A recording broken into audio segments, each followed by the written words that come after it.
राधे राधे। आप सभी भक्तों को माघ मास के कृष्ण पक्ष की सर्तिला एकादशी की बहुत बहुत हार्दिक शुभकामनाएं, बहुत बहुत बधाई हो। भगवान श्री कृष्ण ने युधिष्ठिर से कहा, हे युधिष्ठिर, माघ मास के जो कृष्ण पक्ष की एकादशी है ना, उसका नाम है सर्तिला। इसमें तिल का बहुत अधिक महत्व है। इस दिन तिल से स्नान करना चाहिए। स्नान के जल में थोड़ा तिल मिला लें और तिल का औटन करना चाहिए। तिल का तेल लगाना चाहिए अपने शरीर पर। तिल से ही हवन किया जाना चाहिए। तिल से ही भगवान विष्णु को तिलांजलि अर्पित की जानी चाहिए और इस दिन तिल का ही भोजन करना चाहिए और तिल का ही दान करना चाहिए। जो ऐसा करते हैं वह महान पुण्य को प्राप्त करते हैं। इसी के संदर्भ में एक कथा आती है। भगवान कहने लगे, ऋषि पुलस्त ने ऋषि दालव्य को यह कथा श्रवण कराई और नारद जी को स्वयं मैंने यह कथा श्रवण कराई। एक बुढ़िया थी जो बहुत पूजा पाठ करती थी। उसके मन में विचार आया कि मुझसे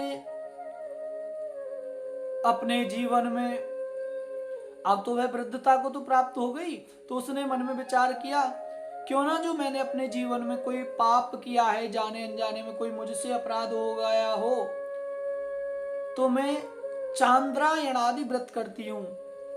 तो ये देखो, जो चांद्रायण आदि जो व्रत होता है ना, उससे हमारे जो जाने अनजाने में हमसे कोई भी पाप हो जाता है तो उसका प्रायश्चित हो जाता है, वह पाप नष्ट हो जाते हैं। यह चांद्रायण व्रत इसलिए किया जाता है।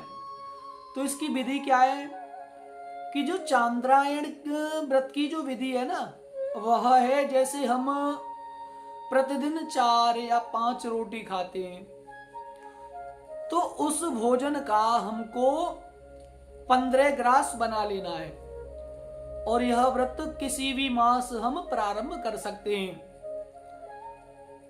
इस जो व्रत का जो नियम है ना, यह शुक्ल पक्ष से प्रारंभ किया जाता है। जो शुक्ल पक्ष की प्रतिपदा होती है उससे प्रारंभ किया जाता है। जैसे एक दिन हमने व्रत किया और संध्या काल में हमने भोजन लिया, तो जितना हम जो भोजन लेते हैं ना, उसका 1 ग्रास हमें लेना है। दूसरे दिन 2 ग्रास लेने हैं, तीसरे दिन 3 ग्रास।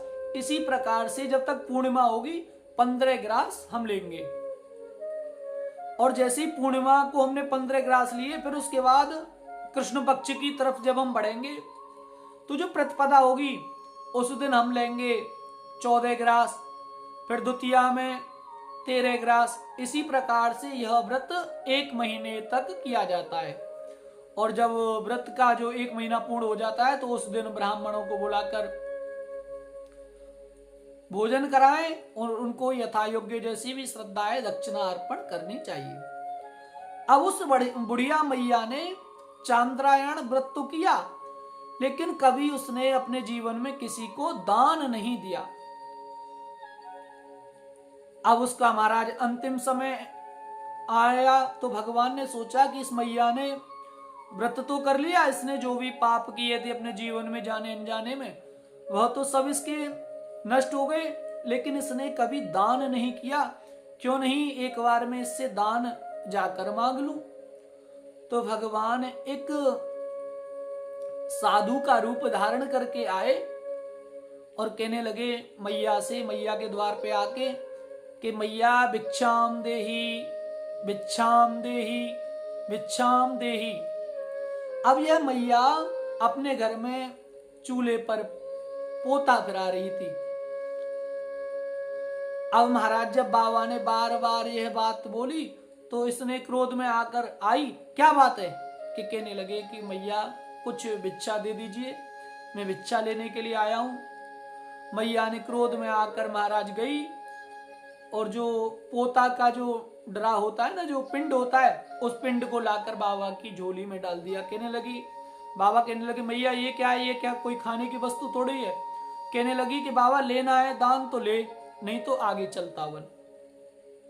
भगवान जो बाबा का रूप धारण किए हुए थे, उन्होंने कहा कोई बात नहीं मैया, जो आपने दिया है वह आपको अवश्य ही प्राप्त होगा।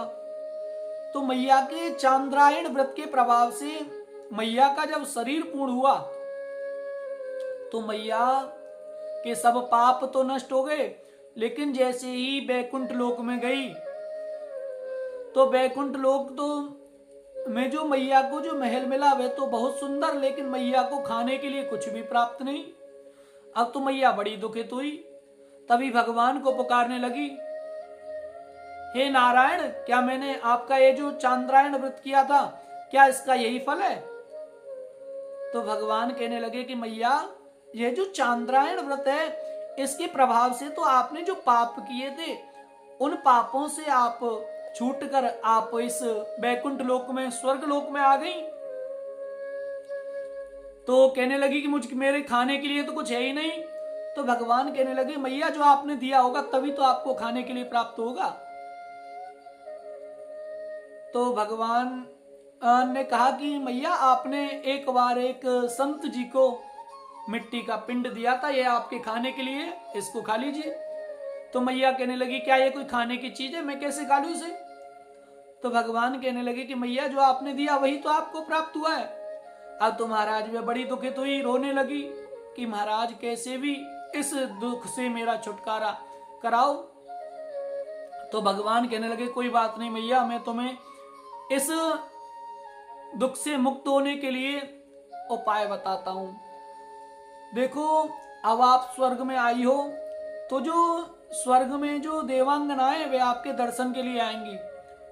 तो आप जैसे ही वो देवांगना आए तो आप अपने गृह का दरवाजा लगा लेना, अपने कक्ष के पट लगा लेना, और वे जैसे ही आपसे मिलने के लिए आए, आपका मुख देखने के लिए आए कि कौन इतनी पवित्रता से रही, कौन ने ऐसा व्रत किया कि यह स्वर्ग के लिए आई है, तो आप अपना दरवाजा मत खोलना। और वह जब दरवाजा खोलने के लिए बोले तो कह देना मुझे पहले सटतिला एकादशी का जो महात्म है उसके प्रभाव को बता दीजिए। अब ऐसा ही हुआ, वह देव कन्या दर्शन करे लिए आई और उन्होंने कहा कि दरवाजा खोलिए। तो वह कहने लगी कि मुझे पहले जो सटतिला एकादशी का जो महात्म है उसे श्रवण कराओ, उसका क्या महत्व है। तो कहने लगी कि यह जो सटतिला एकादशी है वह बिगड़े हुए भाग्य को संवारने वाली है। गौ की हत्या, ब्राह्मण की हत्या और ना जाने कोई भी पाप है, उन सब से मुक्त करने वाली है।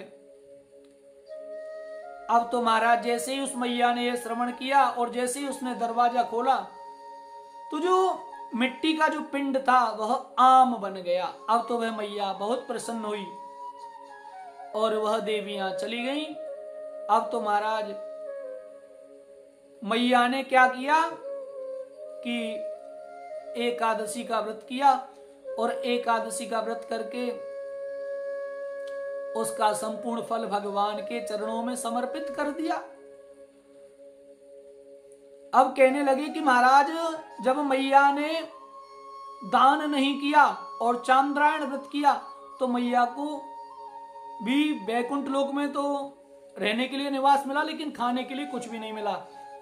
अब मैया ने जैसे ही व्रत किया तो मैया को सब कुछ प्राप्त हुआ। ऐसी है इस सटतिला एकादशी के व्रत की महिमा। कहते हैं जो सटतिला एकादशी का व्रत करता है और इस दिन तिल का दान किया जाता है तो वह 1000 वर्ष तक स्वर्ग लोक में रहता है। ऐसी है इस सटतिला एकादशी के व्रत की महिमा। तो सभी भक्त सटतिला एकादशी का व्रत बड़े विधि विधान से करें, किसी की निंदा नहीं करें,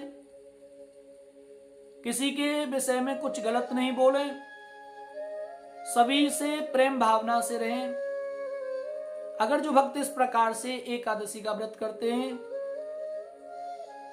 तो वह अपना जीवन पूर्ण करने के बाद अंत में भगवान के वैकुंठ लोक के लिए जाते हैं। ऐसी है इस सटतला एकादशी के व्रत की महिमा। तो सभी भक्त बड़े ही आदर के साथ, बड़े आनंद के साथ एकादशी का व्रत करें और भगवान का भजन कीर्तन करते रहें। जय श्री राधे, जय श्री कृष्ण।